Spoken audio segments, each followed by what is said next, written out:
In this Medicine of the Week, we will be discussing benzodiazepines. These are often shortened to just benzos. Well-known examples are midazolam, alprazolam, oxazepam, and diazepam. Benzodiazepines bind to the GABA-A receptor in the brain. Because of this, it's also called the benzodiazepine receptor. GABA-A is the most important inhibiting neurotransmitter of our central nervous system. The binding of benzodiazepines to GABA-A receptors facilitate the binding of GABA.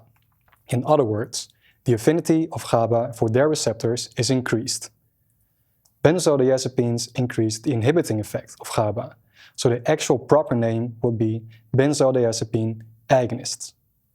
GABA binding to the GABA-A receptor leads to chloride influx into the postsynaptic neuron, which leads to hyperpolarization, reducing the receptor's excitability.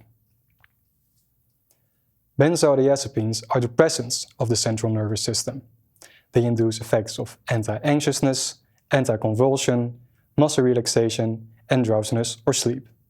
However, although the amount of time of sleeping is increased, benzodiazepines do not necessarily improve the quality of sleep. On the picture, you can see that the REM cycle and the deep sleep stage are decreased with benzodiazepines. The upper graph shows regular sleep. The lower graph shows sleep when sedated with a benzo. Though the patient may sleep longer, the sleep cycle is a lot more inconsistent and disrupted.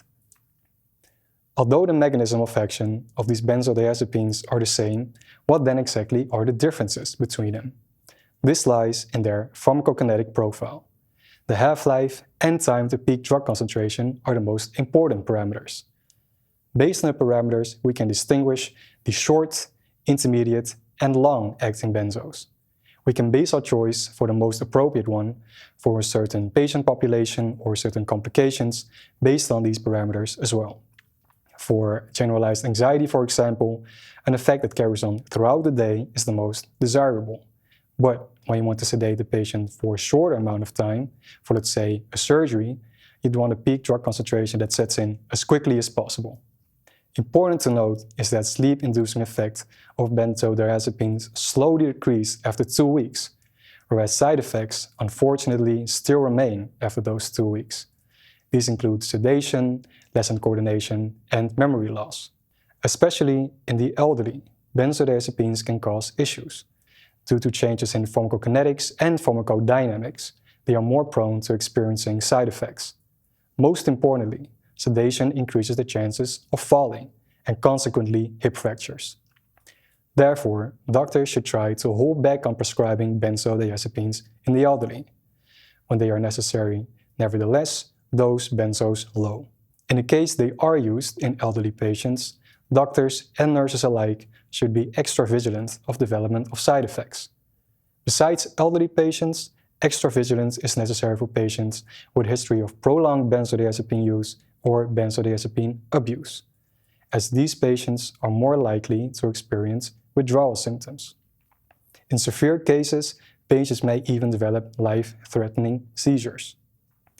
After prolonged use of benzos, both physical and psychological dependence may develop.